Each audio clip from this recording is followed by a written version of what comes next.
It's going to be the Sacramento Kings tonight, 39, 24-1. That is no fluke. That is hard work. And that is you guys coming in here being the sharpest chat I know, bringing winners, bringing the energy. Also, Squad Ride 1, Providence, great. Fuck me. They win games, they cover games. It's fucking annoying. Mikey Over's coming on. Might have changed the odds. Maybe that'll change everything. Maybe I'll be a Providence guy. Maryland out to a fat lead. They have 75 votes already. And we're going to absolutely attack the college basketball card today. Winners only. All right, so we're Mormons tonight. We're going to be soaking with our winnings, okay? And we're 42, 24-1 in squad rides. Dwayne Wade alley-ooping it left and right every fucking day. Let's go BYU. We're soaking in the winnings. It starts tonight with Manhattan, +5. The Jaspers, they get it done at home for the squad ride. Let's end the best fucking week we've had on this goddamn show so far, all right? Why not us? There we go. +115. Boom. You know why? Because I trust the squad ride and that shit prints.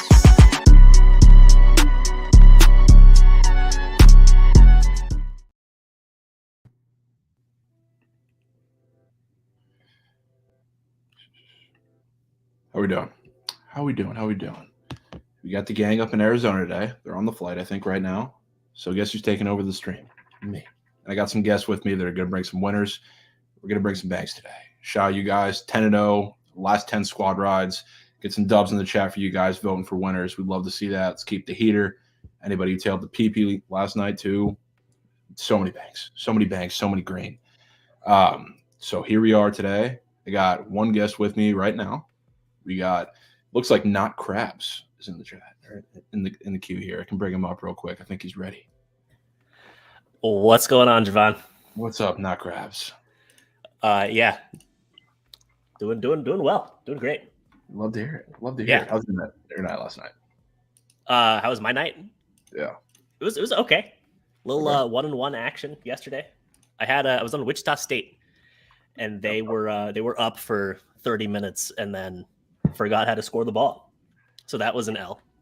Yeah. I was on the IUPUI over yesterday in their game against Wright State, and that shit soared. Yeah, you can always respect a nice little IUPUI over. Take some cojones, take some sack. Mm-hmm. That total was 148.5. Imagine last year. I know. Thinking about IUPUI at 148.5 and betting the over. I might, if there's a total of 148.5 last year, I might have taken out multiple loans to put it on that over. If that happened last year. But I mean, their overs have been wagons this year, haven't they? Yeah, I think they're like 14-9, 14-10 on overs now. I mean, so like last year they had to play so slow because they had no talent. So the only way they could keep games close was just to minimize possessions. But this year, like they have some more talent, so they're not snail's pace like they were last year. Interesting. I mean, yeah, it makes perfect basketball sense. But shout out them, Cash and the boys. Yeah. So for today, we're gonna do our little CBB preview. That we've started to do these once at the beginning of the week, once on Thursday or Friday. So we're gonna start with today, talking about the games that are from tonight on through the rest of the weekend. So I want to start with this one. I want to start game of the week / game of the weekend. Nick, what are you most excited to see? Yeah, so I guess looking at today, slate is a little bit iffy. There's not anything that's like a super marquee game today. We've got, I guess, Iowa Purdue, maybe game of the day. Maybe it's like UAB in North Texas. Game of the day. Yeah. And even honestly, like this weekend, I think there's only two games this weekend that are between two ranked teams. And so I think Baylor TCU has to be game of the weekend. Fantastic game. Might be there. Why wouldn't you go? Why wouldn't you go? Oh, I don't know if I'm going to be here. Are you going out to Arizona at some point? I'm not, but I might possibly be going somewhere else in Texas. Gotcha. Non-Super Bowl related reasons. So we'll see. But I mean, that's going to be a great game. I'm super excited. And we'll get to it in a little bit, but there's one reason why I didn't pick that for game of the weekend. But what did you pick as game of the weekend? Game of the weekend, I went with UCLA Oregon, which I'm not an Oregon guy. I don't think they're that good, but with this game at home in this specific spot, which I think Oregon's been playing a little better recently. I know when you have Will Richardson on that team, it's very up and down because that's just how he plays. UCLA is a great defensive team this year, so some may say it's not going to be fun to watch throughout that game because I think it has a chance to be a slugfest. But I think come the end of the game, that's going to be a really exciting ending, I think. And I wouldn't be surprised if we, come around Saturday, see a pretty shorter spread for that game, which would probably make me be on Oregon. So Yeah. It's a tough slate for sure, for not just today, but the rest of the week. So Yeah, not so too many. Oregon's got a game between now and then. They play tonight Yeah. at home against USC. Do you have any thoughts on that one? That's a really weird game. Really, really weird game. I kind of lean USC in that one, which it's kind of, I don't know if it's wishful betting, but I think USC on the road has a chance to steal one. And if they're stealing one on the road here against Oregon, they come back at home and they play USC, play UCLA, I'd be glad to back them. I'm probably not going to have a bet on that game tonight, though. That's just a crapshoot. I hate USC. I agree. I think both of these teams are teams that I'm not a big fan of putting coin on or against. Yeah, I'm with you for sure there. Hoping they lose. That'd be nice though. Just for, I guess. We bet contrarian. I guess me and Krabs do. I'm curious to talk to you about this. Like, obviously you don't look at splits or line movements really at all, but spot wise, like betting a spot for a team, do you value that at all? Yeah. I think I value it maybe a little bit less than I should. Obviously, like I'm a big numbers guy. Yeah. So like my background is in like math and stats and building models and stuff. So that's what I do. So I go purely off of what the numbers say. I think I do think that like situational betting is important. I wouldn't full fade something that the model says or something that the numbers lead me into based on a situational spot, but I would just stay away from something that otherwise looks like a good game because of something like that. Fair enough. We've been kind of leading into that a little more, I think, this last week. We were pretty set on the Indiana script all of last week with them losing to Maryland and going to beat Purdue, which the numbers, I guess, matched up with those because they're underdogs on the road at Maryland and then were favored to come back and beat Purdue. But I've been set on those. And I agree. It's super important. So I really don't put a whole lot of stock into betting splits. I think that there's a lot of context that's missing from those numbers that makes it important, right? Like if a number's moved, say, from like -4 to -6 or something, just in a purely hypothetical game. Yeah. And you see the team that's at -6 that has like 80% of the bets. Like what does that mean? Is it 80% at -4, or is it 80% now at -6, or was it like 90% before and now it's 50%? So the lines kind of settle at the right spot.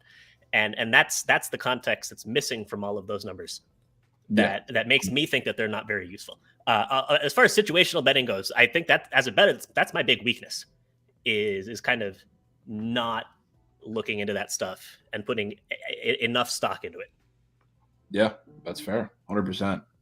There's been a lot of good ones of those lately, so definitely keep an eye out for those. Now we can move on to a little best bounce back spot, a team that's maybe been struggling a little bit or picked up a big emotional loss or something like that. They have a big get right game this weekend or this week. Who do you think that is, Nick? That's a good question. So I kind of forgot to look for this, if I'm being completely honest. I have like a massive set of notes. I can start off. Yeah. Start us off. So I'm going to go with Texas. And this is, I guess, leaning directly into the spot betting that we were talking about as well. Texas is playing West Virginia, who last night, shout out them for cashing the squad ride, massive emotional win at home against Iowa State. They've been really good at home. We were looking forward to that game for really, about a week now, because that's a perfect matchup for them to go and beat them. Texas got really hot. I was really impressed with their offense, and obviously they went earlier this week too, and they went into Fog Allen, and they lost that game, ran into a buzzsaw of a Kansas team that night. But again, I was still really impressed with their offense, and I've continued to be. I still think they are, as of right now, the best team in the Big 12, and Baylor's probably creeping up there when they're getting healthy, but I don't think they're there yet. I think it's still Texas. So I think early game, Saturday, 11 a.m. local time, it could be a get-right game. It's not saying they're going to go out there and beat them by 40. I think it could be close for a little bit, but I think they pull away and cover that game, whatever that line comes out as. Yeah, it'll be interesting. So, like, what are you expecting that number to open up at? So, Texas obviously at home. West Virginia's been hot though. West Virginia's been hot. They don't get much line respect, I guess, away from home. The first game in Morgantown was, I believe it was a pick 'em or close to West Virginia -1, and Texas won that game by 8. So I'm hoping that we get a really fat line, something 6.5-ish. I'd love to see that. But I genuinely couldn't tell you what line we're going to see that game. What do you think? Yeah, I'm expecting something like a 7.5 or an 8. Okay. If I had to guess. Yeah, I mean, I guess 7. I guess 7 or up. I would love. That's what I would love to see, and I would be on them. Similar to you'd be on Texas at that number. I'd be on. I'm probably going to be on Texas anyway, because when we do these preview things, I don't know. I bet it just because of the reasons we're talking about, not so much the line that we see afterwards when it comes out. But if we see a 7+ Texas, I would love that. That would come out and smoke them. So your bounce back spot, you found anything you like? Yeah, so I have one. How about Gonzaga tonight? Ooh. So obviously they played that big emotional game against St. Mary's. Really, really phenomenal game. I was really happy to see St. Mary's come out and win and cover that game. Yeah. I've been high on this team since day one. Oh yeah. We got something to talk about with them too a little bit later too. Yeah. About their game tonight. Yeah, no, and I think I texted Krabs like a week or 2 weeks into the season after St. Mary's had played 2 games and was like, this is the best team St. Mary's has had in like our adult lives. Yeah. And this is from a program that's made multiple Sweet 16s. Absolutely. They are phenomenal. I wasn't on board yet. I'll gladly say I was wrong about this team. Yeah, no, they had a lot of roster turnover, but like the pieces that they had and the freshmen that they brought in, they're so good. Aiden Mahaney is going to be a problem. He's a killer. Love to see it. Local kid, freshman stepping up big time. Yeah, he's awesome, dude. He's awesome. You can't tell. Yeah, he is. He is phenomenal. But yeah, Gonzaga on the wrong end of that heartbreaking loss in their last game. They are at home against who is it? BYU, San Francisco today. San Fran, yeah. Yeah, San Fran. They played BYU, I think, on Sunday or Saturday. I was looking at that game too. Yeah. But yeah, 14 at home for Gonzaga against San Francisco. It's a fat number, but I think this is really a statement spot for the Zags. I can get with that. And this game feels very similar to me. Obviously, that St. Mary's didn't lose that game against BYU where Mahaney hit the buzzer beater at the end, but spot wise, we were looking at that game too, and that's one of the reasons I bet San Fran going into St. Mary's in their next game, which I believe was last Wednesday or Thursday, or I guess the WCC plays on Thursday. So last Thursday, and it was a very similar number. I think it might have been in the same general spot, like 13 and a half, somewhere around there. And yeah, close at 12 and a half. Yeah, I mean, San Fran hung in that game. Really, I mean, the final score doesn't tell the story because that was a close game. They were leading a lot of that game as well. So this feels like a very similar spot where something very similar is probably not going to happen. So I like that bounce back spot for the Zags. Yeah. I'm with that. Yeah, and I think it's going to be a super telling game also. Oh, yeah. I think we're going to learn a lot about Gonzaga in with their performance today coming off that loss. Yeah, let's see how they bounce back. Are you I don't know. I've seen a lot. We've talked about this a lot on the show. Mm-hmm. Julian Strother. We get roasted in chat every time we say that this guy is just not he's not capable of being the guy for this team, because in these big games, just like the St. Mary's game, he was a ghost for 90% of that game. What are your thoughts on him? Yeah, I mean, he's like okay. I mean, he's a good player. Is he an elite player? Is he like the same quality of guard that Gonzaga's had the last couple of years, the same quality of wing that Gonzaga's had the last couple of years? I don't think so. Yeah. But I mean, he's a good player. I guess maybe lacking a little bit in that killer instinct in those big spots, though. Yeah, 100%. Needs to grow. Last category, upset alert. Team who is, I guess, it doesn't even have to be a team who's going to be an underdog, because I guess my couple picks this far have been like West Virginia against Iowa State and Indiana against Purdue. So I mean, they weren't underdogs technically, but who's going upset alert this weekend, Nick? Yeah, so I have a couple that I had my eye on. So I was thinking hard about that West Virginia and Texas game. I agree that's like situationally it is a nice bounce back spot for Texas, but I also think that West Virginia is just playing really good basketball right now, and I don't think it's a fluke. I mean, I think Press Virginia. I think they're good. I mean, I think that they're underrated at this point. I mean, I don't know what took so long, but they're finally playing good basketball. Yeah. So I don't know if it's going to be Texas on Sunday or on Saturday, but I think that this West Virginia team will knock off another team or two out of that upper echelon of the Big 12 between now and the end of the year. Yeah, I mean, I'm with you. I think, I mean, obviously, I don't think it's going to come this weekend against Texas. They have a couple really tough games. I mean, they go to Texas on Saturday, and then Big Monday, they go to Baylor. So, I mean, those are two really, really tough games. I mean, every game in the Big 12 is super tough, but those are tough. After that, they go through Texas Tech and Oklahoma State, both at home. So I think they maybe slip up against Texas and Baylor, which is not really a slip up because they're two really good teams on the road. But then they start to catch their stride in those couple games. And then, I mean, it's another two-piece gauntlet. They go to Kansas and to Iowa State, that's the Big 12. It's so tough. But maybe to scratch up for those games. Here, bold prediction for West Virginia. Let's hear it. They'll win one of those two games between Texas and Baylor, and then they'll lose one of the two at home. I could so see that. It feels like the most West Virginia thing. It really does. It really does. I mean, another not so bold prediction you can pencil. If you could bet conference tournament matchups, they're 100% going to play TCU in the conference tournament. There's so much beef there now. I don't know if you saw or anybody else saw the video, but Jimmy Bell, their big center, basically tried to come in and fight the student section after the game at TCU. Yeah, so I mean, pencil it in. We're going to see it. There's going to be a lot of beef in these games, and it's going to happen.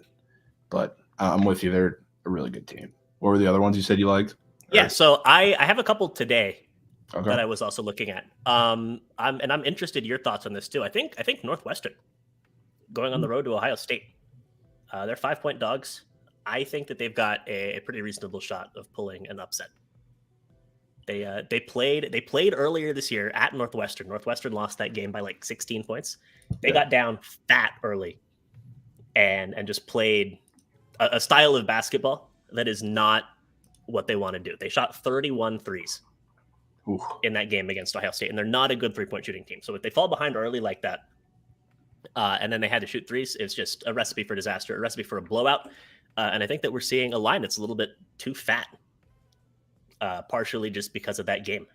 I think Northwestern's pretty on par with Ohio State. I think Ohio State's a little overrated. Yeah. I think they could go into Columbus and cause an upset today. Yeah, I'm can 100% get down with that. I mean, for me, looking at this game, seems like a little fat of a line, which, I mean, usually, the way we bet. Yeah. I'm not going to take OSU just because I think they're generally pretty overrated in the market. But I mean, Northwestern, this team's playing really good basketball. So if you want a team going up against a team that's, frankly, I mean, pretty horrendously coached in Ohio State, they're not very disciplined on many levels, offense and defense, both sides of the ball, everything. There's nothing that's really clicking for them right now. So I wouldn't be shocked if there was a team like Northwestern who's playing really good ball to go in there and upset them. So I'm not against that at all. Yeah, it'll be interesting. It feels like a game. I think Northwestern will win or Ohio State will win by double digits. That's what I was just about to say. I mean, Ohio State's either going to roll or they're going to get the shit kicked out of themselves. So, yeah. So what are you looking at as far as teams that should be on upset watch goes? Yeah. So I'm going to go non-homer pick TCU.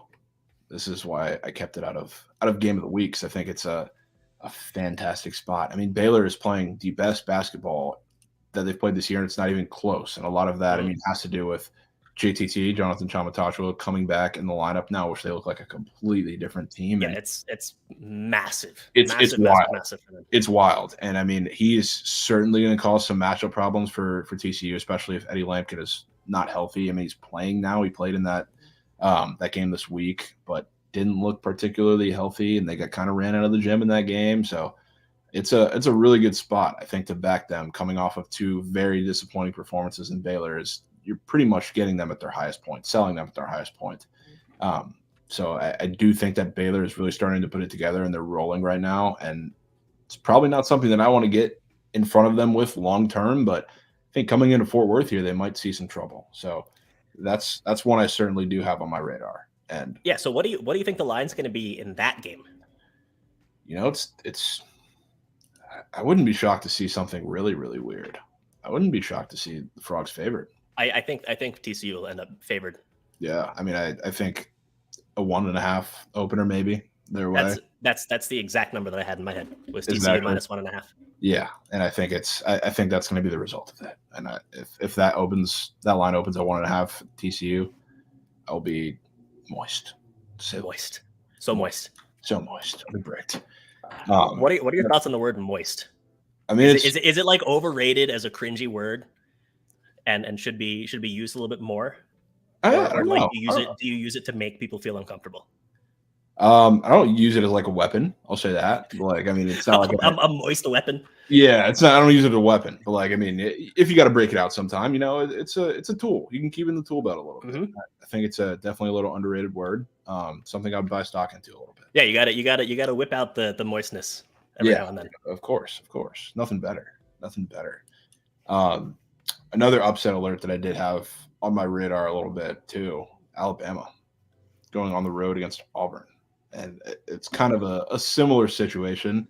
A team who's absolutely rolling right now. I mean, I made a fantastic Florida bet last night. They got absolutely steamrolled at Alabama. So this team is really, really clicking right now. And they play an Auburn team who I'm not a believer in. I've been kind of preaching this all year. Yes, they're much better at home, but it hasn't looked like the same home court advantage that they've had in years past. They've just been so bad. And I think this is another one where we may potentially see a really, really short or even flipped kind of line.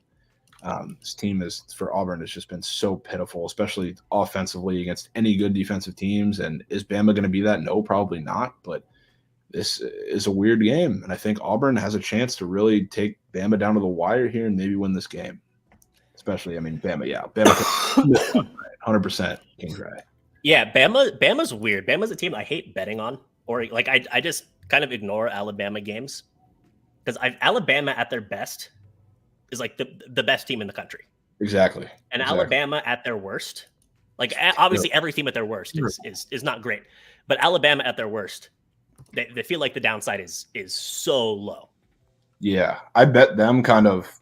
I mean, not that talent is any bit similar, but I bet them like I bet Eastern Michigan this year. Like if they're 15-point dogs and I really, really like the spot for them, I'm going to take their money line because when they're hot, and when they're awful, they're going to lose by 50. And like Auburn, they haven't shown me anything defensively in terms of like what I expected from them this year. But if they start forcing turnovers in the jungle, it's going to be tough for Alabama. And I know they're a lot more veteran, I guess, laden lately. I mean, with Mark Sears, that's a guy I trust more than a lot of the other ball handlers they have. Quinn Early's good as well, but if they start forcing some turnovers and Bama gets sloppy, that's a tough spot for them to try and come back from. Mm-hmm. Yeah, and I totally agree with what Deej said in chat. Alabama's either going to go to the Final Four or lose in the first round. Yeah, I mean, exactly. It's just they feel like that kind of team. They pick and choose what they want to be on a given day. So that wraps up with a little preview. Glad you can get you guys a little excited for some of the games that we're going to see. It's not the best slate. I guess last Saturday was an immaculate slate. It's not that, to be real. But we got some good games. We got some good spots for teams. Got some good bets to look forward to. Now I want to get into some of these games for today because there's money to be made, bets to be made, green to add. Nick, you have a POD. Yeah, I do. So this is I was just looking at what the numbers said from the model. And there was a game that jumped out at me. And this is a line. It looks like a trap line, and I've been actually trapped a couple times. I was talking with Krabs about this on our show yesterday. Like I want to stay away from these, like, this screams trap line. Let me take the kind of square side. Yeah. But when the model supports a square side, but this one I looked into it more, and I feel like there's actual basketball reasons. Let's hear it. Why this makes sense too, and I'm curious what your thoughts are. So we're in the Southland, so we're in your neck of the woods. Oh boy. We're on the Louisiana end of the Southland, not the Texas end. Okay. But I've got southeastern Louisiana today. They are -2 at McNeese State, and that screams trap line, right? It does. It like screams from the top of its lungs, trap line. So for anybody who might be unfamiliar with these teams, let me pull up some records and why exactly this is a trap line. Yeah, I mean, I got the records right here. I mean, Southeastern Louisiana, 14-10. They're probably one of the better, more polished teams in the Southland, aside from a Northwestern state. They've been playing really good basketball. McNeese, 5-19. They're horrendous in every form or fashion. Usually they're a team who is, they're going to run and gun and they're going to lose 90, 80 games. Not this year. Their offense is not the same. They're putting up 60 points a game against any team with a pulse on defense. So it's a weird game. I actually was on McNeese in a very similar spot last game against Texas A&M Commerce on the road, where they're plus 3.5. I felt like that was a little short. They covered the game. They didn't win the game, which I guess is kind of putting me in a pretzel of whether this screams trap to me or not. Yeah, I mean, it's just interesting, right? It's just a strange line. You've got the 14-10 team, only -2 at the 5-19 team. But so the kind of basketball thing that I like, I think the win condition for Southeastern Louisiana is the fact that McNeese, they foul a ton, right? I mean, Southland basketball, there's just always a ton of free throws. Yep. Right. Everybody plays aggressive defense, and it's kind of just sloppy basketball in general. So McNeese State fouls on 25.6% of their defensive possessions, which is 348th in the country. So they put teams on the line a ton. And Sela is, for a Southland team, a really good free throw shooting team. As a team, they shoot 75% from the line. So I think that I mean, this is something that I love just in general when I'm betting on basketball, is teams that are going to get to the line a lot, who are really good free throw shooting teams. It's consistency, right? It's like the least variable part of a basketball game is how teams perform at the free throw line. So if you have a lot of free throw attempts from a good free throw shooting team, that's just you're minimizing empty possessions.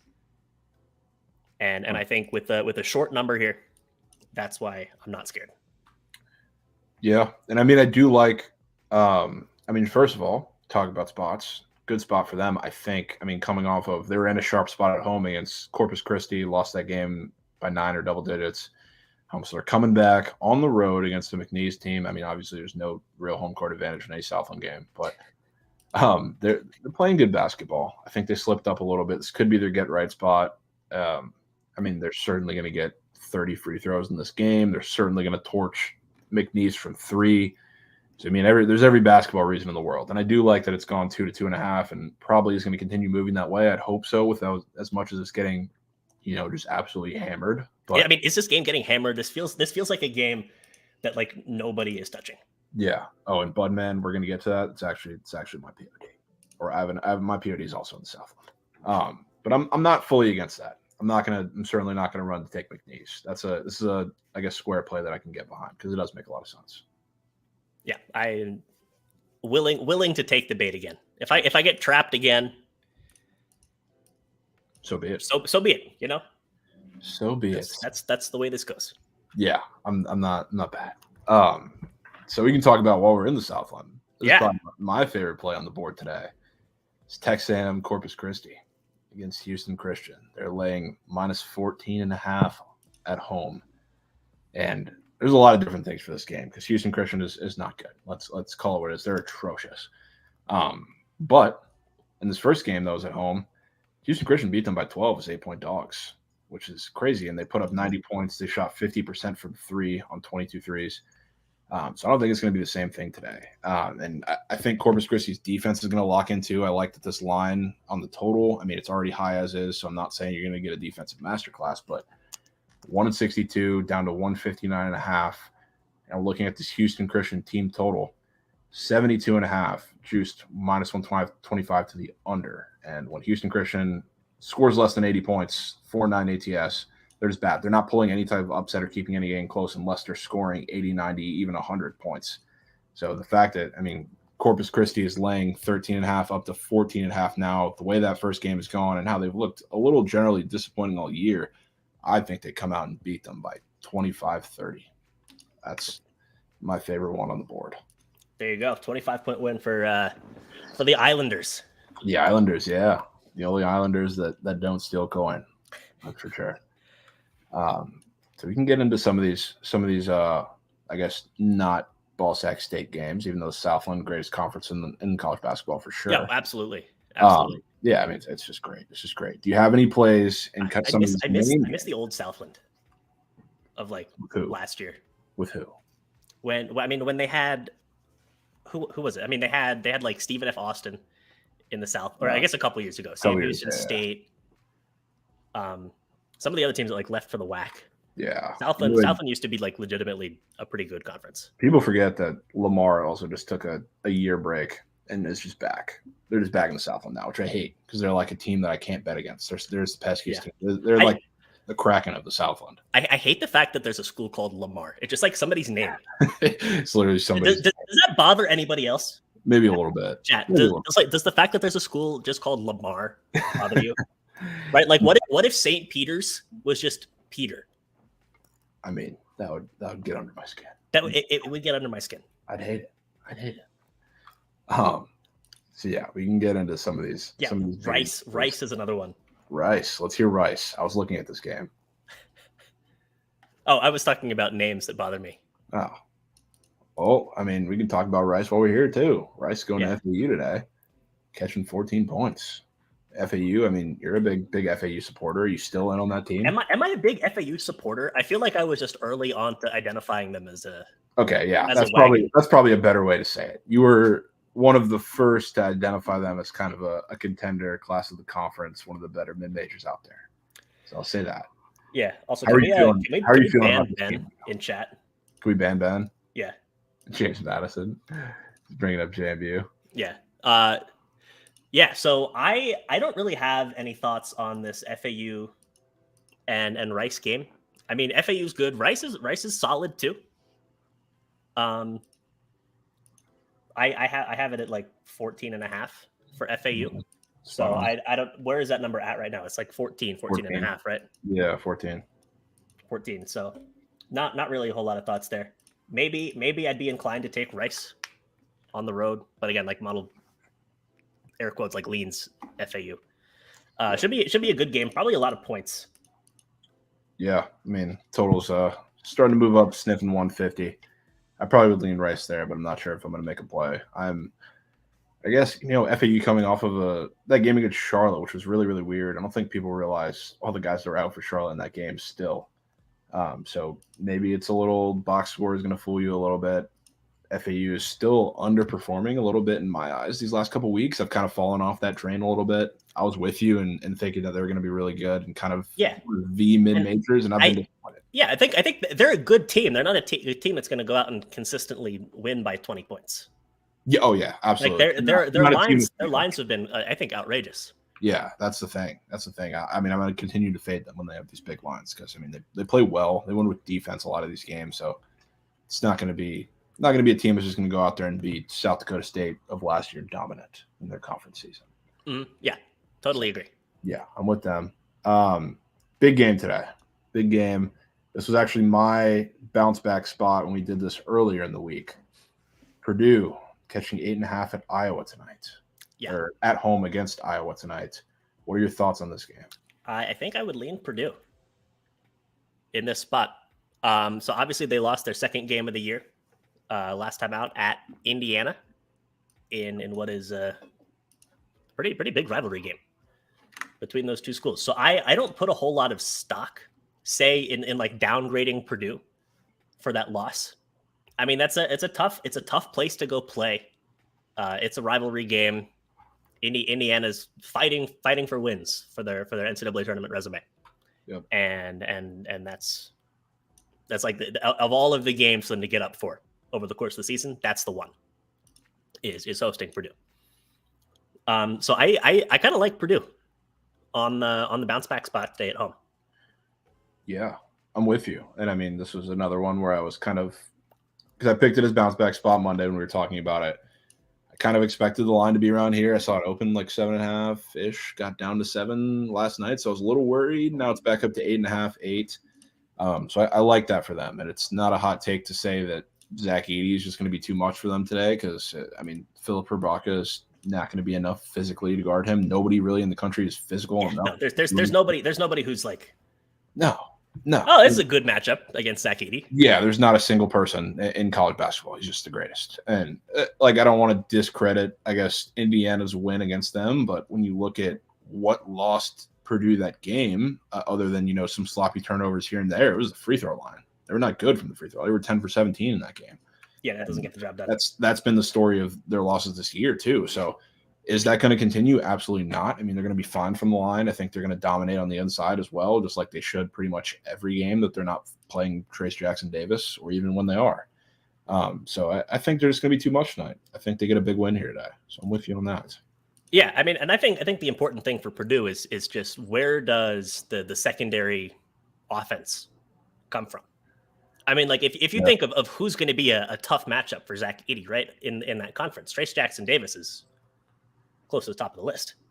Yeah. Zach Edey was 15 for 19 from the field and had 18 rebounds. Like he had no problem. A lot of that first half, he was in foul trouble. Yeah, he had no problem doing anything in that game. Yeah. So it's just a matter of can Purdue consistently get secondary offense? Like can Lawyer go out and hit some shots? Can like First or somebody Mason Gillis, legacy man, right? Yeah. And if Purdue gets that, they're the best team in the country. If not, if it's just Edey and nothing else, it's tough, and we could see them lose early in the NCAA tournament like they did last year. Yeah, for sure. And I mean, for this game today, I'm interested to see defensively how they perform, because I mean, Iowa's obviously a team that they're going to have to try and slow down, and if they can do that, even the slightest bit, they should be set up for a pretty big win today. So I like that. Mm-hmm.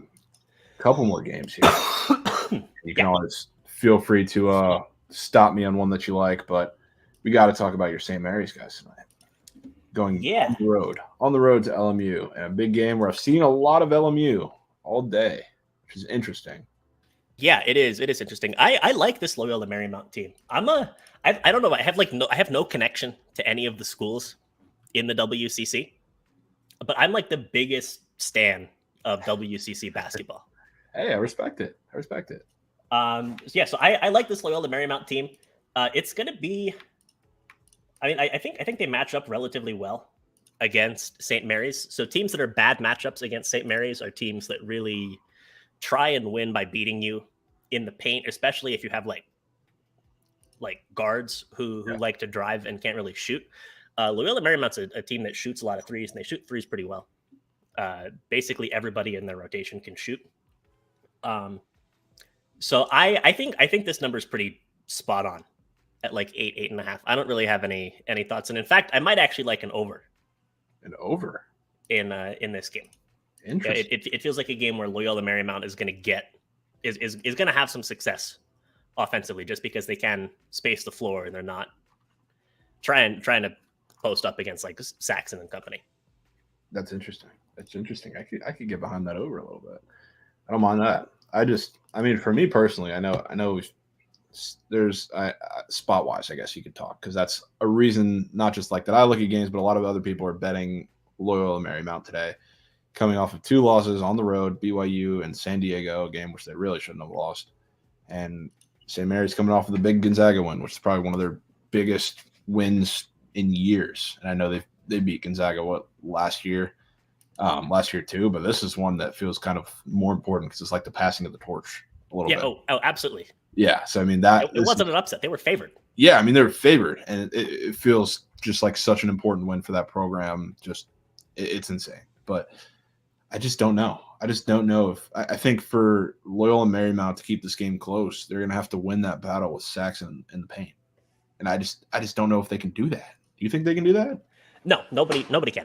Yeah. Nobody wins that battle. It's strange. It's a little strange. I mean, I don't know if I'm going to be on St. Mary's because I don't care for the spot. I don't care for the line move either. But I wouldn't be shocked if they just come out and they steal a lot of coin today. That's yeah, it's interesting seeing Loyola Marymount as kind of a play that a lot of people in the broader community that we're a part of being on. It's kind of ugly. Yeah, I mean, it's a little strange, for sure. and I can't blame them. I think it's like we said, certainly a good spot for LMU, a little bounce back spot, but it's a weird game. It's a weird game for sure. Again, I think if I were looking to bet this game, I'd be on the over. Okay. Just because LMU, like you don't have to battle inside. You don't have to worry about rebounds either if you just hit threes. Yeah, absolutely. And they're a team that can do that. They shoot a fuck ton of threes. Yeah. They've shot 640 3-pointers in 25 games. That's nuts. And they hit it better than 36.5%. That's absolutely nuts. They do it. That's them. That's what they do. Another game where it's kind of random, little FIU action. I'm curious your thoughts about this game, or maybe the model's thoughts on this game, because I've seen the line bouncing kind of back and forth both ways in this Louisiana Tech FIU game. I'm super, super curious. I've seen people, I mean, smart people on both sides of this. I've seen good reasonings, good write-ups, good everything. Can't get a grip on this game. Model leans Louisiana Tech. Okay. A little bit. Gonna be honest, I don't think I've really watched either of these teams play this year. So I don't really have a whole lot of insight to give beyond that. No, yeah, fair enough. I was just curious. I was curious to see what the numbers said, because this FIU team has been really, really good as of late. I mean, they've strung together a lot of wins here, even good performances in losses against UAB, covered a 15.5-point spread in their last game by 4, took them down to the wire, beat Charlotte, which is an asterisk win, but good for them. Good one on the road against a depleted team as a 7-point underdog as well. I mean, they've been playing fantastic as of late, and this Louisiana Tech team I don't think is a really good matchup for them. So it's interesting to me that this line is kind of bouncing back and forth. Now we see FIU up to -1.5 now, with some interesting money-wise splits that are kind of favoring Louisiana Tech. So it's interesting. I still would kind of have to lean against the move there with Louisiana Tech as well. I'm liking that the model is leaning the same way. Yeah, I mean, it's definitely not something that I'm going to be betting, but I mean, that's what the model says. Yeah, for sure. Do you have any more games that you love or that you are certified betting? I think that Southeastern Louisiana game is the only one that I've got locked in right now. Okay. But another game that I think is super interesting, probably runner-up game of the day after Iowa and Purdue, is UAB and North Texas. Talk to me. Battle of, I guess battle for second place in Conference USA. So these are two really good teams, and it's a very interesting basketball game just because of how big of a stylistic clash it is. Right. Yep. So UAB flies up and down the court. They play super fast tempo. Got a lot of guys who can score. You see UAB totals are always super high. On the flip side, North Texas, elite defensive team. Very, very slow team. And it's always just interesting when you get such a massive clash in styles. Yep. So they played earlier this year. It was at UAB, and North Texas ended up winning that game 63-52. So very low scoring game. North Texas obviously won the game, and their style of play won out. Yeah. In that game. I'm kind of actually expecting a flip this time. So we're at North Texas. We're in Denton this time. Yeah. And I kind of think that on the road in a game for second place, UAB is going to really try and force the tempo, and I think that they're going to have some success. Yeah. I mean, I'm kind of with you there. And I was looking at this first game that happened as well. I mean, I know it's kind of the style of basketball that they're going to try and make UAB play, but only attempted 10 threes in that game and only shot 1 of 10. I don't think that's going to continue. I think they're going to put an emphasis, especially coming on the road here after that first game that they had, on getting to the 3-point line. They did find success getting to the free throw line as well. I think that's kind of going to flip, and they're going to see more perimeter action. So I do kind of lean UAB in for this game to go over, or at least their style to kind of take over this game with you. Are you leaning more UAB or the over? Probably leaning UAB. Okay. Yeah, I can go with that. Absolutely. A little move down their way from 3 to 2.5 as well. Yeah, and I know Ben's on UAB as well. Okay. Fair enough. I like that. There's another, I guess, put this at third place for big game of the day between mid-major conference teams. Southern Miss hosting Louisiana Lafayette. This is going to be awesome. Yeah, Javon, are you in our group chat? The goats are muted. I don't think you are. I'm not. I didn't make the cut. I mean, it was made. It was made. I think it was made before I was came onto the scene. Yeah, it was. It was. We got to get you in there. But Ben sent something from Barstool, a tweet from Barstool Southern Miss, that Louisiana canceled their alumni bus to Hattiesburg for lack of interest. Bro, that's just soft. That's just so soft. Like, what are we doing? What are we doing? Yeah, and this is a big game. Yeah, white out in Southern Miss, still God's on it. I mean, sold out. What are we doing? What are we doing, Louisiana Lafayette fans, alumni, whatever you are? Get your ass to Hattiesburg. It's gonna be a banger night. How far is the bus ride from Lafayette to Hattiesburg? I mean, I don't know. Whatever it is, I got no idea. It's short enough for those heads to make it out there for this game. This game is gonna be fantastic. This is gonna be one of the better games, I think, of the mid-major season.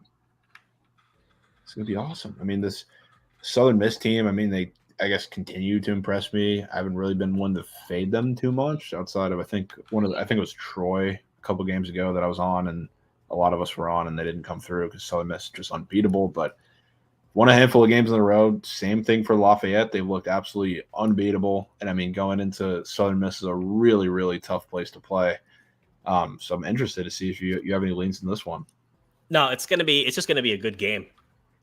I think. I mean, both of these teams sitting at 10-2 on top of the Sun Belt. I'm rooting for them to both lose. Both lose? Why you got some other implications? Yeah, I was gonna say. I would love nothing more than to be in Vegas and be able to rock Pitt gear watching Pitt play, and rock JMU gear watching JMU play. Pitt will happen. JMU less likely. Very less likely. There's a chance. Yeah, I mean, speaking of that, this is JMU is a really interesting game on the slate too. Going on the road with Georgia Southern, laying 4.5 there, getting hammered, absolutely hammered. Yeah, I can't bet JMU. I think that they're still, as much as I hate to say it. I mean, like I went there for undergrad. I love the school, love the team, but ever since the start of the year, like they were a free bet for like the first 5 games of the season. Yeah. And ever since then, ever since everyone was like, oh, JMU's a wagon, they've been favored by too many points pretty much every game. And I won't bet against them, but Georgia Southern's probably the move. It's an interesting one. I do kind of like Georgia Southern in that game. I mean, I think the line is a little short. I think kind of reached that point maybe where they've started to adjust the lines a little bit for JMU and show them a little less respect, but they've been covering some of these games now. I mean, I respect them. That's a really tough game on the road. They won against App State. That's a really good defense that they beat. They've won a couple in a row, beat ODU on the road as well, took care of business with Louisiana Monroe at home, didn't cover against Coastal Carolina, but scratched out a little gritty game there. So it feels like a little lack of respect for a team that they beat by 12 and covered an 8.5 point spread at home first time around. So they're getting hammered, and I kind of like to see that from the Georgia Southern side of things. I'm not gonna lie. Yeah, no, I would I'm not betting this. I would literally never bet against JMU. I wouldn't. I bet against TCU, but only in fantastic spots, aka Oklahoma State. But if I had to bet this game, I'd be on Georgia Southern. Yeah. JMU made me a lot during football season until their QB got hurt. I remember that. It was a wagon. Yeah, no. So it's a fun time to be a JMU fan. It is. Good basketball team. Good football team. Move to the Sun Belt. Yeah, we got a couple things. Can we talk about the Southern Utah game? The Southern Utah game. That's a very random call out, and I love it. I absolutely love it. Southern Utah hanging 7. Down from 7.5 at home against Tarleton State. Can I bitch about Tarleton for? Oh, feel free. 30 seconds. Feel free. Okay, I hate the fact that their nickname is just the Texans. How lame is that? That's just no creativity, right? Just not. Like what if Pitt was the Pittsburgh Pennsylvanians? Like that's just lame. And their logo is literally just like the state of Texas with a T on it. Yeah. Compare that to the Southern Utah Thunderbirds. I know. With this cool ass bird with a lightning bolt. Like, come on. Southern Utah gets points in this game just because they have the better nickname and the better logo. Yeah. Not really. Don't bet on that, but just a little bit. I mean, yeah. I want to make my way out to one of their games. We're trying to go on, and I think everybody else is joining who's around here too. All the Bucket people, but nice. Yeah. Where Tarleton's not like too far from you guys. Yeah, it's a couple hours. I think 2 hours maybe. It's not that far. But there's a couple games. I mean, mid-major games that we're trying to hit. I think they're one of them. Tarleton's one of them. Obviously going to hit up the TCU game while everybody's out here. UT Arlington too. I think Texas A&M Commerce too, maybe. But yeah, it's an interesting one. Yeah, I mean, you've got like Stephen F. Austin. Oh, I guess if you're up in like Stephen F. Austin's a little far, but I think we're trying to go down to Austin too. San Houston State's also, I guess, kind of far. Yeah, well, they want to go to Texas too, which I'm sure is probably a Lauren initiative. But yeah, we'll make our way around for sure. But this Southern Utah game tonight, our man chat wants to hear our thoughts on here. That is a very interesting one. I really like Southern Utah. I mean, I haven't looked at the line in this game, but just in general, I really like the team. I do. I know they're a fun team to watch at times when they're actually hitting their shots. They run fast. Obviously, tempo is their MO. It's another kind of clash of styles. Yeah, and on first look, I'll tell you what, for a Southern Utah team that's coming off a loss on the road to a Utah Tech team that's been pretty disappointing as of recent. I know Southern Utah, I think, is the better team here, but I mean, Tarleton's been playing well, especially defensively, over the last handful of games. In this first game that was at Tarleton, they won the game by 3 as well. See them opening 7.5 is a little strange. So I would have to lean their way. I hate that it's moving the other way with as much as Southern Utah is getting hit, so I would probably wait, depending on our man's thoughts in chat. I would wait on seeing how that kind of plays out. If it keeps moving Tarleton's way, I'd probably stay off, but I lean Southern Utah in that game for sure. Sure. Actually, model leans Tarleton. Really? A little bit, yeah. Interesting. Well, yeah, I guess that makes sense. Yeah, it'll be an interesting game. This is one where I do want to hear what the model has to say. Stanford, Arizona State. This is, and Bucks Boy, we'll go over some of the split stuff in a little bit. Yeah, I've got Stanford by 5.5. Really? Looks like the number's at 3. Yeah. Open at 1.5. Open at 1.5. It's getting steamed up pretty heavy. Yeah, so I think the steam is moving the number in the correct direction. Okay. I'm not a big fan of this Arizona State team. I'm not. I was for a little bit. I mean, we did our like tier list a few weeks ago. I was like really, really advocating for them. You called that one out. So credit to you. I mean, I was kind of getting there as well, but I wanted to give them a shot. Maybe a little biased. I have seen them in person twice this year. They just look really athletic, really deep. Just I don't know. They remind me a lot of like a talentless. I don't want to say talentless, but I mean, but also yeah. Yeah, but yeah, like a less refined TCU with like the way that they're built defensively. But yeah, they've started to slip a little bit. It's no secret. They're not that good. They've got athletes for sure, but everybody in the Pac-12 has athletes. Everybody does. With Stanford, I mean, I hate Stanford because they're sharp every game. I mean, Stanford's not good either. They're not. They're horrible. They're sharp every game. They never come through. So like I lean Stanford. I love the move. I honestly, I think we might get points here.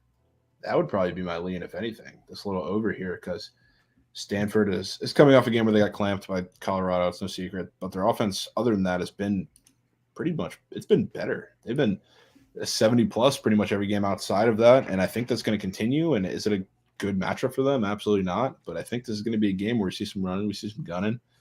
Maybe Stanford gets hot from the perimeter, which would really help Arizona State keep up the pace. And I don't think they will. I mean, it's Stanford in the over for me, but yeah, it's also a game. Just like don't put your coin on this game.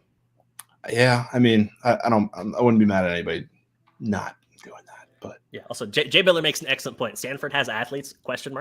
They have mental athletes. Yeah, mental athletes. For sure. For sure. Thoughts on hosting? Surgical stream, that is not possible for me, brother. I'll host a surgical stream. Yeah, you can have that one, Nick. You can have that one.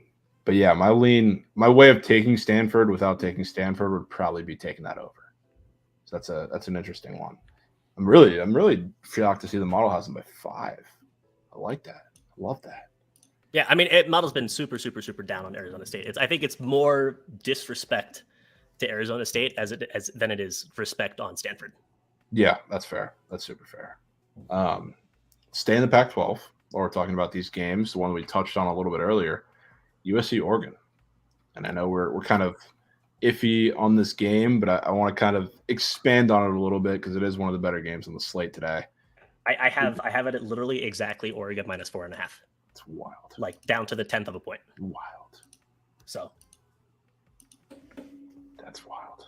I mean, yeah, and I mean, I'm not betting on this game, not just because I think it is just like the model predicts it, pretty spot on. But I mean, Oregon, Stanford Junior, where they're sharp every game, they'll come through. And I hate having coins on any game involving Will Richardson because that dude is the biggest wild card in the Pac-12, one of the biggest in all of America, really. And I sneakily do like the way he's been playing lately because he's been less just trying to score and go 5 for 17. He's actually been facilitating a lot more for that team, which is why secretly I've been sneaking. I think it was on my card maybe once. I've been taking his assists a lot because he is trying to facilitate for that team a little more. But I don't know. This is just a weird matchup because, I mean, you got him on the perimeter.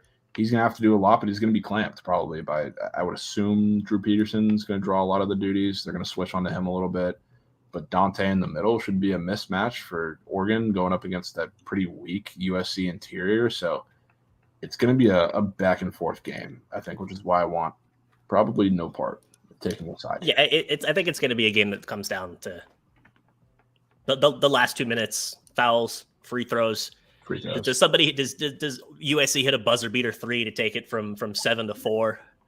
That's just like completely meaningless for the game. It could be one. But yeah, that's a really interesting game. This other one here too that is very interesting to me. And I don't know if you looked at this game, but Charlotte and UTEP. Charlotte and UTEP. This is. It's hard to. it's super hard to read this Charlotte team. Yeah, Charlotte. I don't know what to make of Charlotte. They're good, and sometimes they're like really good, and sometimes they just can't score. Yeah, but their defense is always really good. Yeah, and so I mean, it's just like if Charlotte can hit shots, they win and cover. And if they can't, they lose and don't cover. And like, no shit, every team's like that.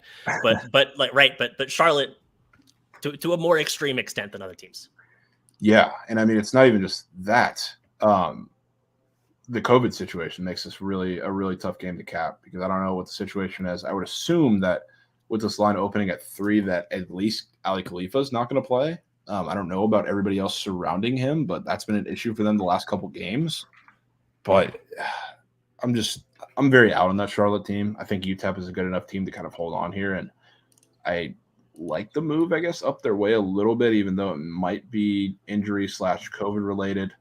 But I probably have to lean them in this situation a little bit. I think it's going to be a gross game. No secret. Totals 122 down to 121.5. But probably would lean UTEP there. I know the splits are probably atrocious, but could be a little injury related, news related. Yeah, and it's also like kind of hard to bet until we know for sure if Khalifa's playing or not playing. Yeah, it's like such a massive difference maker in this game. Massive, and shout out Krabs for the Charlotte report. What was it, 2 games ago when he first got the news that it was Khalifa and all those other guys out with COVID. So is he actually related to Mia Khalifa or is it just a meme? I mean, neither gonna confirm nor deny. I got to get some sources myself. I got to get my Krabs hat on. Yeah, I mean, there's plenty of sources out there. Yeah, plenty of them. Well, Nick, thank you for coming on today, filling in for Krabs a little bit. Yeah, absolutely. Very clearly not Krabs. We appreciate you coming on. Appreciate you spoon feeding the kids some winners. Now we got a second guest coming on here. Yeah, let's go. Take it easy. Let's have a winning day. Yep. Why Let's not? get it. Let's get Later. it. How we doing? Yes, sorry, it was 7.5 at home. I like that. Now we got guest number 2 coming up if he's ready. We got the goat ready to spoon feed. To Jen. How we doing? I don't know how I feel about that intro, to be honest with you. It's very nice of you, but I mean, I'm a nice guy. I am very cautious to spoon feed anyone. However, I feel very good after hitting Monmouth last night. I got to tell you, Monmouth. That was gross. I love it. it's just nothing feels better than just getting on something so downright disgusting and having it go through the hoop, because if only your family and friends knew that's where you're putting your money. You know what I mean? And then you come out successful on it. That's all that matters. Yeah, I mean, there you go. You got to respect it. Which, I mean, if we're taking Monmouth, you telling me we're not taking Corpus Christi today, John? Well, I mean, look, if you, I don't want you to have Corpus Christi fatigue, but you can give me your elevator pitch on it, but I'm going to be on Kansas City. Is that gross enough? Yeah, we can talk about that in a second. I do want to give you my little Corpus Christi pitch though, because I want you to hear it. I would love to. So, I mean, Houston Christian, horrendous, but they beat them by 12 as 8-point dogs in the last game. They put up 90 points, shot 50%. I'm sorry, who are they playing? Houston Christian. Houston Christian. Yes, horrendous. They played really well in that game. Put up 90, shot 50% from 3. This total is moving down, which is good for teams playing Houston Christian, which Corpus Christi is probably a little more defensive of a team than really there is in the Southland Conference, but Houston Christian team total is juice 72.5. It's at 72.5, juice the under quite a bit. And when they score less than 80 points, 4.9 ATS. So I think they clamp down on them. They're 13.5 up to 14.5 after losing by 12 as 8-point dogs in this first game. All right, you want my one concern? Let's hear it. They're 10-1 at home, and Houston Christian's 1-9 on the road. Houston Christian is just a pesky team, though. That's why I kind of throw that to the side. Like, if you look at some of their games, like they're either coming down to the last possession or they're getting blown out by 50. So it's another thing. Okay. And I mean, I don't want to say it doesn't matter in conferences like the Southland, like they're kind of fading their records at home in a way, but they do matter a good bit. And like, I buy into them a little bit. Okay. All right. Yeah. Listen, I'm going to tell you right now, it's the last thing I want is for Corpus Christi to hit and me not listen to you. That would be worse. That's just how I feel. That's kind of what determines if I'm going to take something or not. I fast forward and put yourself in the situation. How are you going to feel if the bet wins? How are you going to feel if the bet loses? And you kind of weigh those outcomes. I'm going to feel worse that if the bet hits and if I don't have it. So I got to take it by there. It's just obligatory bet. You just got to. I just have to. I want to hear your pitch on UMKC because that is one I was certainly eyeing and I love it. Okay, good. I mean, look, it's kind of fits that system that we've talked about. What we've eyed more so is like a road team that's a short favorite with a line move in their system. A line move in their favor, and they have a bad road record going against a team that has a good home record because it's just one of those things that it doesn't make sense.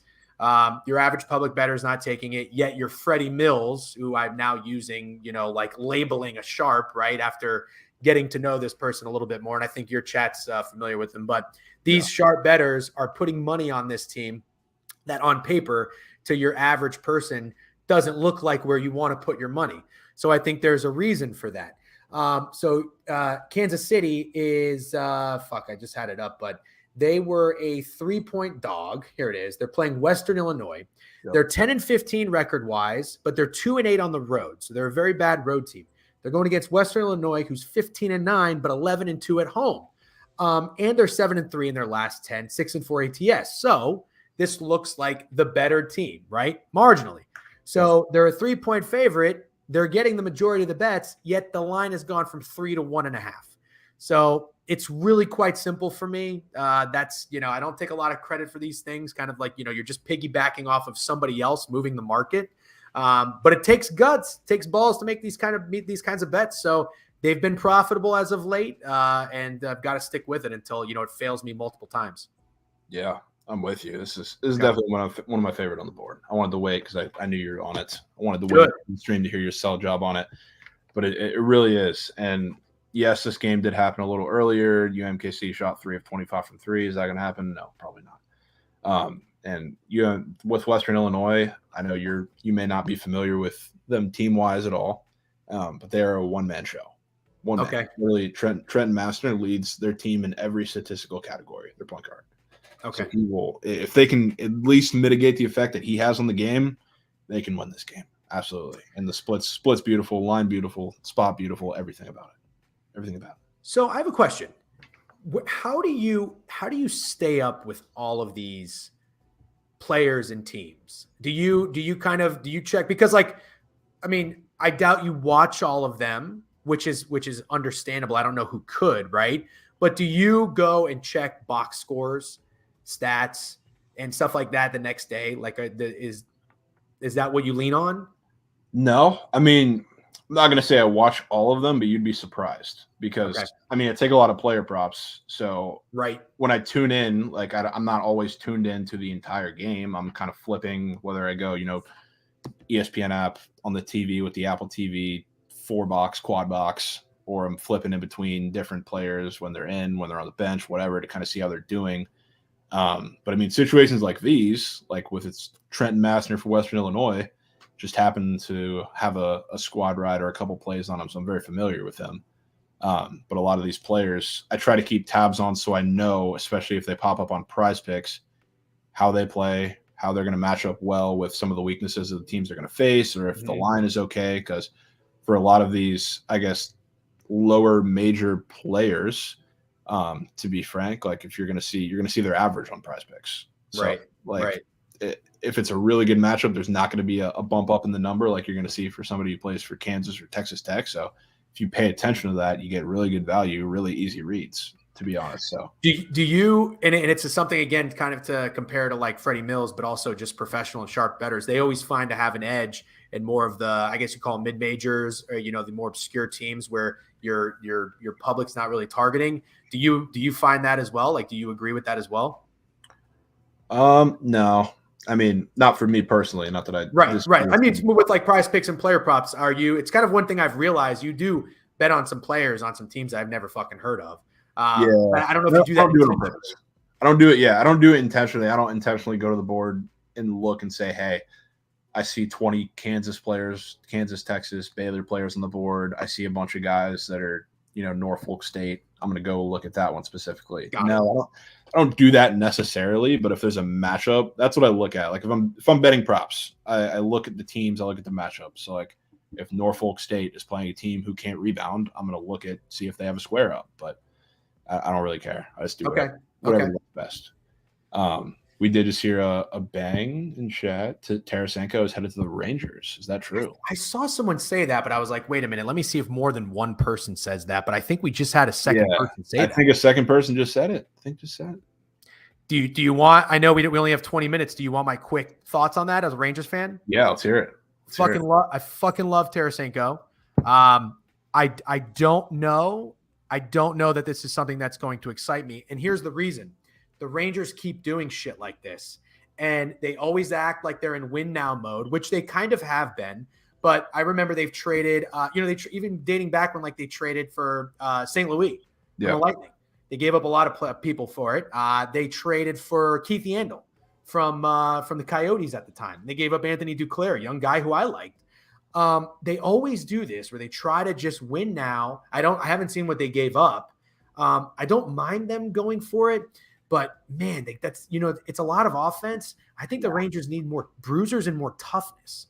So I'm not. Are you guys fucking with me though? Because you're smiling. I mean, I'm not doing it. Okay, because I just didn't know if it was like, hey, when DJ gets here, let's play a prank and say the Rangers traded for Tarasenko. No, I mean, I'm reacting just as you are. I'm seeing it in chat. It's all but I like Tarasenko a lot. So I don't know. That's just my two thoughts. Do you have any thoughts on it? Yeah, I mean, I like the move for them. That top line is going to be absolutely ridiculous. Ridiculous. Yeah, it is confirmed. It is confirmed. So okay. It is true. They're not capping on us, but yeah, it's going to be scary. I want to see how that plays out. It's going to be awesome for them. Out of all the guys they have sold their souls for and traded for, I like this guy the most. I'm definitely the most excited for him. Fair enough. Fair enough. I do, while we have a couple minutes here, I want to hear if you have anything on the ice. Because I do want to hear talk some CBB while we have the time, but if you've gone over that a little bit in length, I do want to hear if you have anything on the ice and on the other hardwood, the professional hardwood. We call that the association. The association. There you go. No, I do. I like, I like the NHL board tonight. I'm not going to really force a lot of plays, especially with Super Bowl around the corner. And you're betting teams like Kansas City and whatnot. You're lightning Javon. That's my favorite play. So I'm ending my POD career at 1-2. Okay. I'm not going to go 1-3, and I don't care to go 2-2. So I'm not going to say this is a POD, but it's going to be a 2-unit play for me. I do really like the Lightning. I was informed. I was just on Owner's Box. They did say that Cale Makar might not be playing. So we might be buying a little bit of bad news, but you know what? I don't give a shit, because the Lightning have been about as low as you can be from a 2-game sample size after the All-Star break, losing 7-1 into your in-state rival who you own, and then losing to the Sharks at home. So I think this is a get-right spot. Maybe it's a little obvious, but you know what? I don't think it is, because you got the Avalanche at plus money. So I think that offsets the obvious narrative here. I like seeing a line move. I feel like it's more justified if Makar's not playing, but that's okay with me. I'm going to go with the Lightning on the money line for 2 units. Yeah, that's probably my favorite play on the board as well. Okay, I love to hear that. Love the Lightning, absolutely. And I don't know. I don't want to say I have a good read on the Lightning, even though I do, but it's my team, so I should. But when I bet against them and come back and bet them, it usually goes pretty well if they're in fantastic spots to do that. So I think this is a good spot for them today. Good. Anything else in these couple games that we have today? Would you rather just touch on what I like, or do you want to touch on every game just for a few minutes? We can touch on what you like. Okay. Because we got 15 minutes here. I guess we're not on time restriction, but we'll go through what you like. So I've got one more that I'm going to play, but I've got another that I'm considering. So I'll start with what I'm considering. It's another kind of definitely a more square bet, but the Florida Panthers against the Sharks. And I know obviously everybody's going to say, oh, no way the Sharks beat the Lightning and Panthers back to back, right? I'm sure that something fluky could happen, and I'm not going to go too crazy with it. I just think, and it's around that number. The Panthers are minus 220 against the Sharks, and that is that number where we play the dog on the puck line. But I'm just kind of using a hockey brain here. I think the Florida Panthers are one of those teams that did not start the season like they wanted to, and they had pretty high expectations. So we saw them get some big wins before the All-Star break, and we saw them, come out as expected and beat the shit out of the Lightning. I know it's hard to kind of follow up a game that big emotionally going from the Lightning to the Sharks, but I also think that they had enough time off to understand that we're not going to just follow that up with a loss against the Sharks.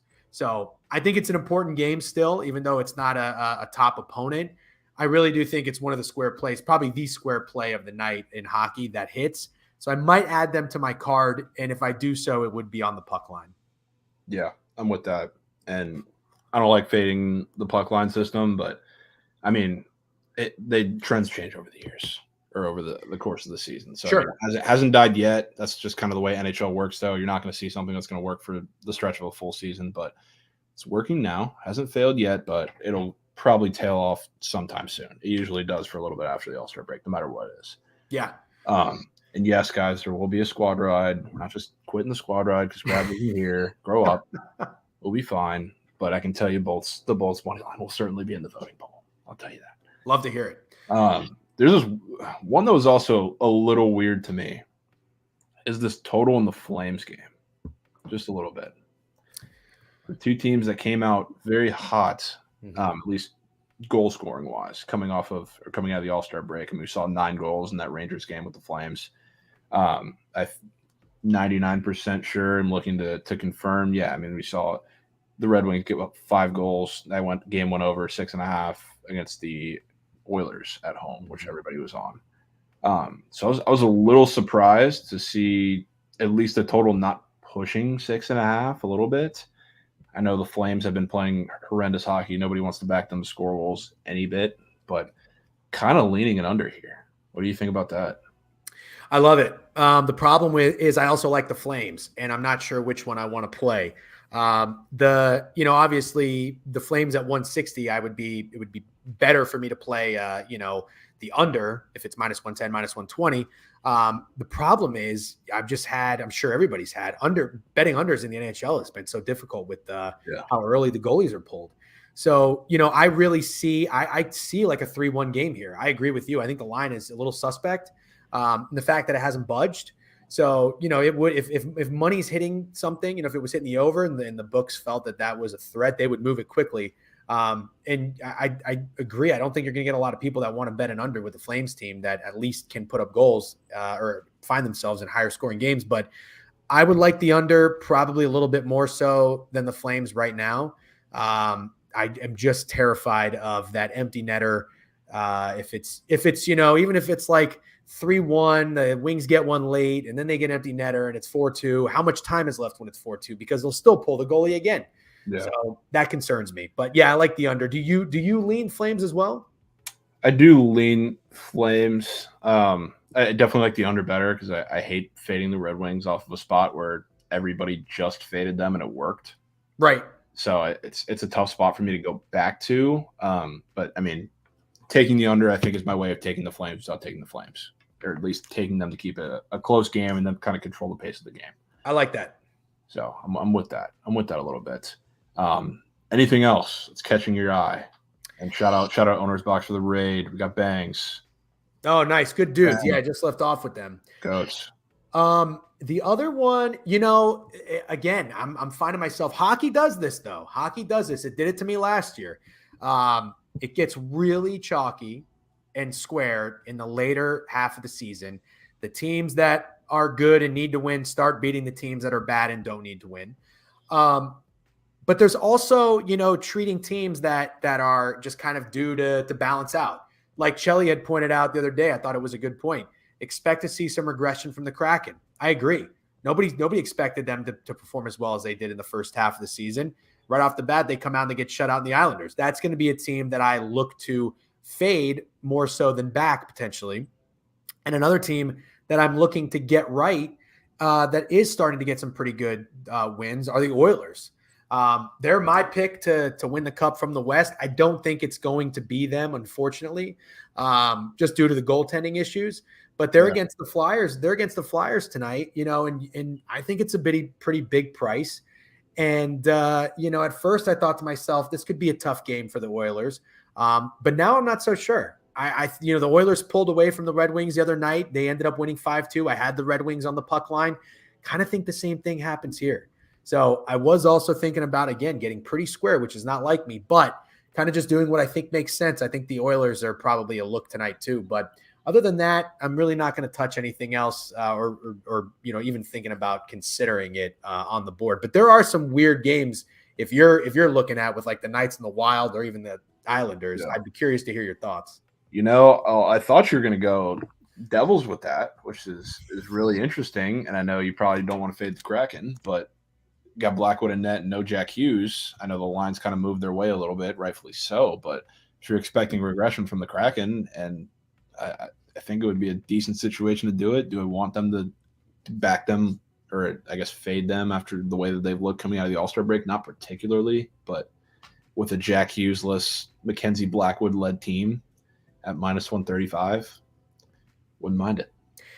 It's funny you say that. It's one of those that I can be talked into easily. So, and yeah, I do like to buy bad news, and we've done it a few times. I think I want to say we've done it with like the Leafs when they didn't have Matthews, and it was pretty successful. What is Jack Hughes out for? Is he injured? It's a good question. I have no idea off the top of my head. I just saw he was out, but if somebody knows in the chat, feel free to fill us in. It's okay. So I guess that is out of the rest of the board. That's probably one that I can be persuaded into. Yeah, high hit head injury. Okay, gotcha. Someone's asking about the Sharks Panthers over. That to me is I always look at a game. Even if I don't take it, I take mental notes and I think, what is the entire world going to be on? And just recently, I think I even texted you this. It was the Ducks and the Blackhawks. That was 6.5. I was like, I have to imagine everyone is going to have that over in their card, and it ended 3-2. That's exactly what I think about in this game. Everybody's going to have that over. I would lean under, and I think it's pretty nasty if you have the balls to do it. Yeah, that's fair. That's fair. All right, we can wrap up on the ice. We can go to the association. Short board, 4 games. Sure. What do you like over there? Well, I'm going to the Magic Nuggets game, and I'd love to know if doesn't have to be right now, but as we discuss, if you have anything, lean on a side total or a player, I'd love to talk about that. But I think the one out of these 4 games that's calling my name the most, there's 2 I've got my eye on. I'll touch on both, but it's probably the Nets.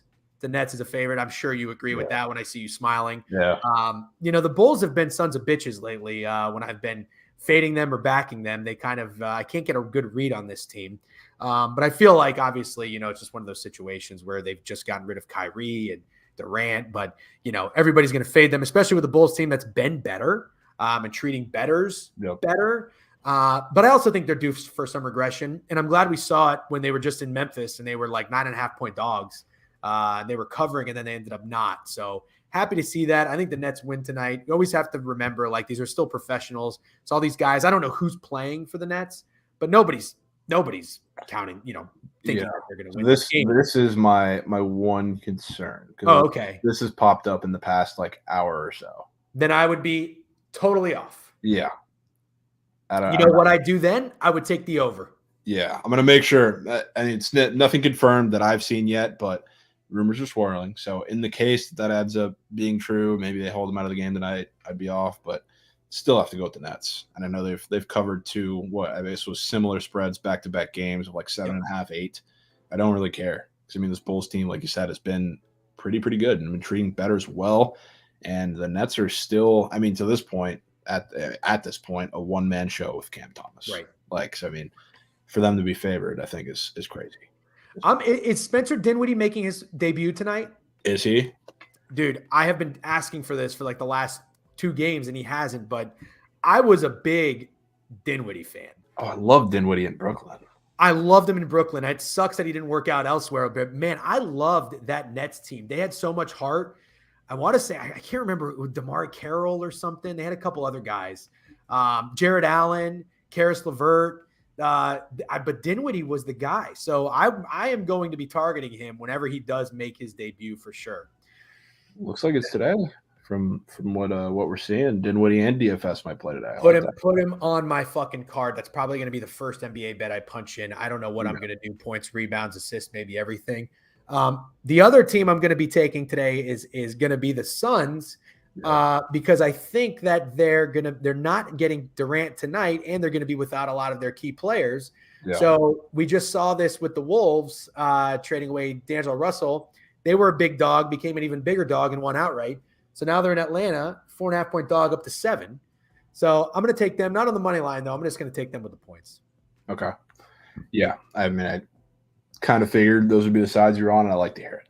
I love to hear it. So just two spots that I think you just have to take, assuming all the news lines up well. Right. But we can circle back. Circle back to CBB. Is there anything in CBB that you like that we haven't discussed? Well, I didn't catch what you went over with Nick, but I'll give you the 2 quickly that I like. I do like Georgia Southern a lot. Yep. So yeah, I like them. I'm going to be on them. One that I'm considering, I'd like to hear your quick thoughts on. Are you interested in Coastal Carolina at all? A little bit. Not enough. Not enough. I love the move. I love the splits. I love everything about it, except this Marshall team is coming off a really kind of back-breaking loss, I guess, which was kind of like their prove-it game for the top of the Sun Belt. They lost by 10 to Louisiana Lafayette. And they're just, in general, starting to play a little worse. They're not starting to be that team. They're coming off a couple bad losses. Mm-hmm. So, they did kind of take care of business in that first game against Coastal, where they're 13-point favorites. That game was a little, I guess, closer than the score looks. Mm-hmm. So I would lean their way. I don't love it, though. Okay. Fair enough. Because you are the Marshall whisperer. So if you did or did not strongly like something, I would probably just auto tail it. Well, I'll say football and basketball, two different stories. I've tried to fade them a couple times and it has not worked out. I think they're just not the same team. They're not as good as we thought they were early on, but they're still good enough. I don't know what to do with this game. What is this trade? James Wiseman to the Pistons. That's interesting. Sadiq Bey to the Hawks. Be interested to see who the Hawks give up, at least for tonight's game. I do have to ask though, is there anything, and you can say no, but is there anything you like in the Nuggets Magic game? Did you think the line looks low? 6 to 6.5, 231.5 total, anything there, or just no? Yeah, I mean, maybe the line looks a speck low. Yeah. And I mean, the public's hammering them, not shockingly. But Magic have been good though. Magic have been good. I don't know why people still are squad fading the Magic. It just doesn't work. Yeah. But I don't know. I haven't looked too much in the NBA. That's why we have you here. Okay. Line me up. The other college basketball game that I was looking at, I'd love to hear your thoughts on, is fading St. Mary's in a letdown spot after their win against Gonzaga. Do you think that I'm being duped here, getting the 10-2 Loyola Marymount home team with this many points, or what? Maybe this is everybody's favorite play today. So it scares me. It scares me. Not that it can't hit, but it almost just seems overly obvious to fade them in this spot against a Loyola team that, I mean, people, I don't think they forget that this is a Loyola Marymount team that beat Zags on the road, which is another thing. And I know this Zags team is pretty underperforming this year, but that's a big deal for a Loyola Marymount program. So, I mean, it's a tough game for me to read because it seems very obvious. I don't think basketball brand-wise they match up too well with St. Mary's, so I'm going to need some continued move down to like 7, 6.5 for me to really believe that Loyola is going to be good in the spot. How do you feel about this? What about just going money line or nothing for like half a unit? I don't think they have a shot to beat St. Mary's today. Okay. I think they have a shot to keep it close. I don't think they have a shot to win this game. Okay. Good to know. Yeah. So, I mean, if we see some move, I'll be a little more intrigued. I know it already moved 8 to 7.5, but I need more personally. You know, another thing I've noticed when you have two good teams and you have they're both good road records and good home records, kind of found that the road team has been prevailing. And we just saw that, I think, with San Diego State last night. Yep, exactly. So that does give me some concern as well. Put that on top of what you just said about maybe going in with Loyola Marymount, but I'll keep it on my radar. Yeah, and I mean, cap-wise, Nick is pretty on point about his St. Mary's. He's a big St. Mary's guy. Big St. Mary's guy. But why is it moving down from 129 to 127? I mean, they're two really good defensive teams. So I mean, I can't remember a St. Mary's or I guess really a Loyola Marymount total that's moved up. Okay. Fair enough. And it's a fair move. Okay. But yeah, that's such a weird game to me. Such a weird game.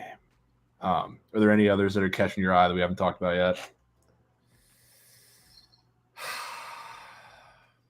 You know, there's one more. And you're a Texas guy, but what about Texas Arlington? I don't mind UTI. I don't mind that. 3 down to 2.5 against Grand Valley. Grand Valley's 12-12, 8-3 at home. So better team record wise, good at home against an 8-16 Texas Arlington team that's 2-6 on the road and 3-7 in their last 10. So line move in their favor seems a little strange.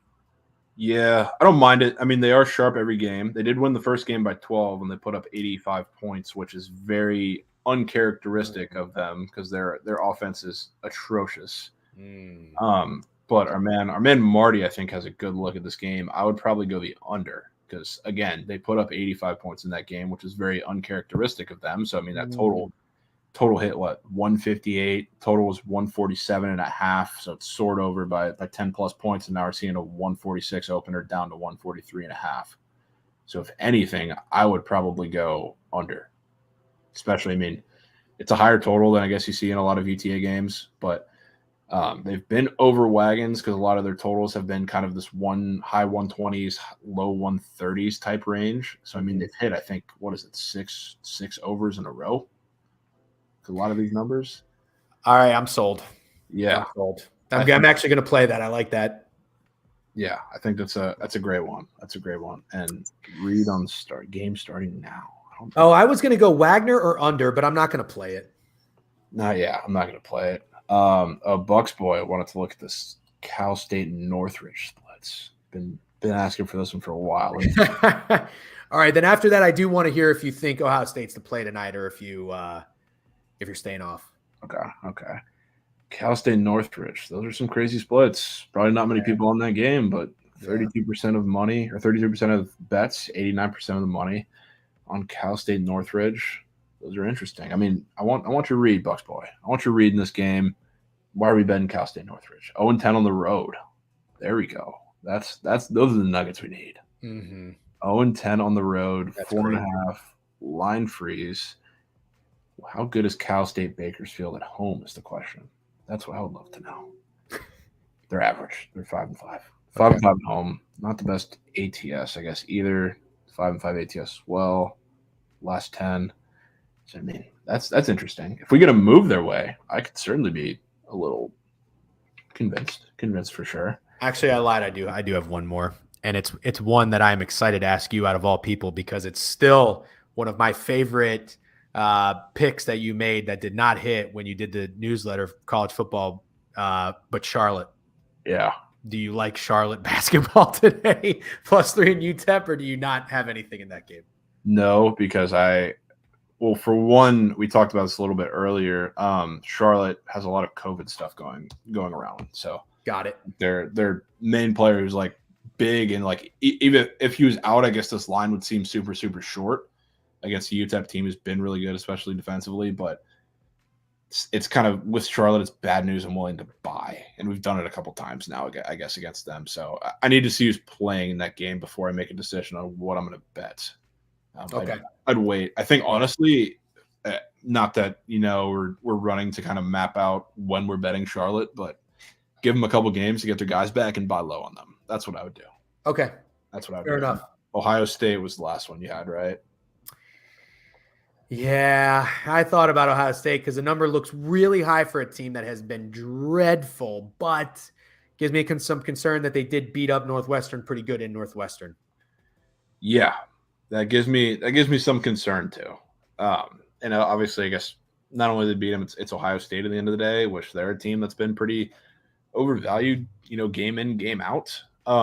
Which I guess Wisconsin, when they were favored by 7.5 last week, it was a very similar situation. I'm glad that they're a game removed from that, I guess, with that game they lost at Michigan. So, I mean, they're spiraling. They're just this is a team that's not coached well. I mean, they're not a disciplined team in any form or fashion. Northwestern's playing good ball. So, I mean, it certainly scares me to back them. But, I mean, me and Capwise Nick talked about this too. I think it's one where Northwestern wins outright or they get killed. So, I think it's a money line play or nothing. If you're taking Northwestern and lay the points if you like Ohio State, I'd probably still lean Northwestern, though, to be honest with you. I agree. It's good enough for me. I'm going to stay off. Fair enough. All right. We do need to get the squad ride going. Okay. Jen, or I don't even know if Capwise Nick is still in here. If Capwise Nick is in here, we do need a poll to be made, or I can make it myself. But if he's in it, I'm not running the surgical stream, fellas. Got stuff to do. Got class. Okay, you can start a poll. Perfect. Jen, what's your favorite play on the board? It's the Lightning. Okay. Is that yours too? Do you want me to diversify? No. We want winners. I love it too. So we'll go Lightning money line, first spot in the poll. Texas A&M Corpus Christi -14.5. That can also go on the poll. Capwise Nick POD Sela -2 can also go on the poll. NBA play.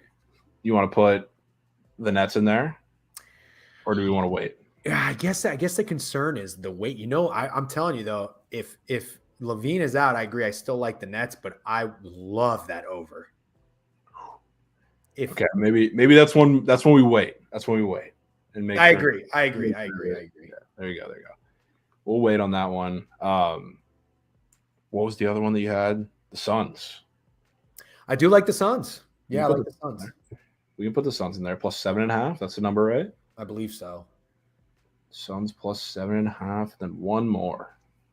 Georgia State. Or UMKC. Georgia Southern?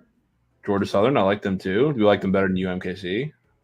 I really like UMKC. I do too. Plus, what is it now? 2? Yeah, I like them both. All right, Cowboys, Nick. We got the 5 plays here for the squad ride vote. Lightning money line. Texas A&M Corpus Christi -14.5. Southeastern Louisiana -2.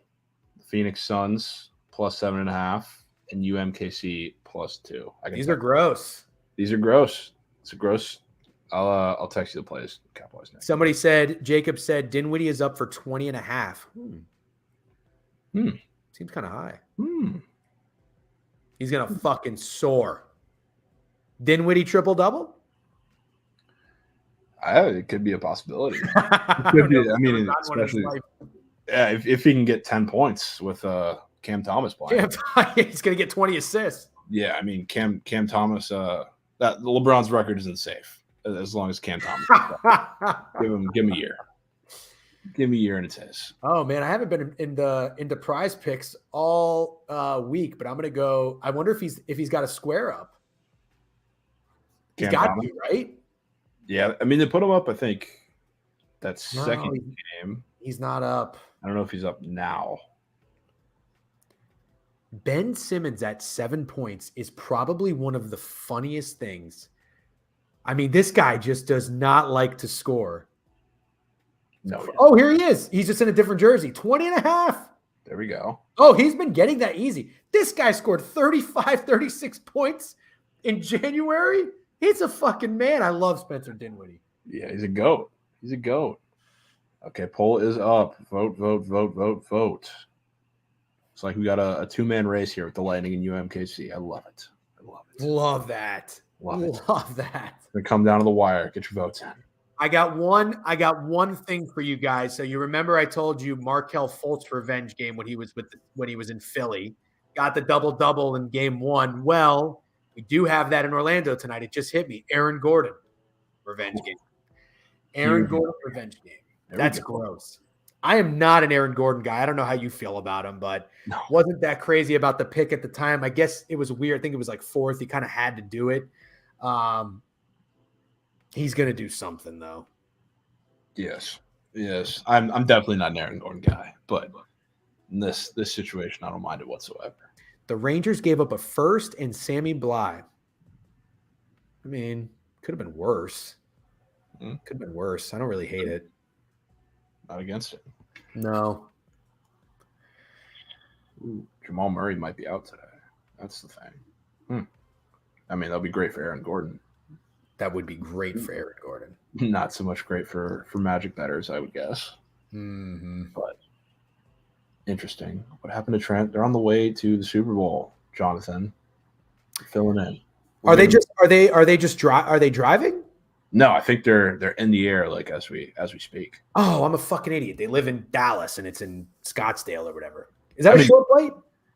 Yeah, I mean 2 hours. Oh, okay. Yeah, 2.5, maybe. I don't know. That's not short. Yeah, we went for when we went for the TCU game. I made it from Tampa, so I don't know how long it is. Oh, right. Gotcha. Are you going or are you staying? I'll be here. I'll be staying. You're gonna stay. Okay, gotcha. Yeah. So they're going to like the area, but they're not going to the game. Yeah, I think they're going to all the events surrounding. I don't know. Smart. Yeah, smart. Yeah. Do something. Push the brand. Yeah, why not? Yeah. All right. Looks like we have a squad ride winner. The Lightning money line tonight against the Avalanche. Sitting at -140. The Bolts are going to bring the coin home tonight. Yep. Big trust in the boys. DeGen, thank you for coming on. Chat, thank you for showing up. Yes, BTL tomorrow. We ain't stopping just because Krabs ain't here, even though I think he just might make a little appearance. But it's the Bolts tonight, fellas. Yep. It's the Bolts tonight. DeGen again, thanks for coming on. Capwise Nick, if you're still in here, thanks for running the poll and coming on as well. Let's have some green tonight. Let's have some green. Let's win some bets. Everybody, best of luck. We will be seeing. Peace.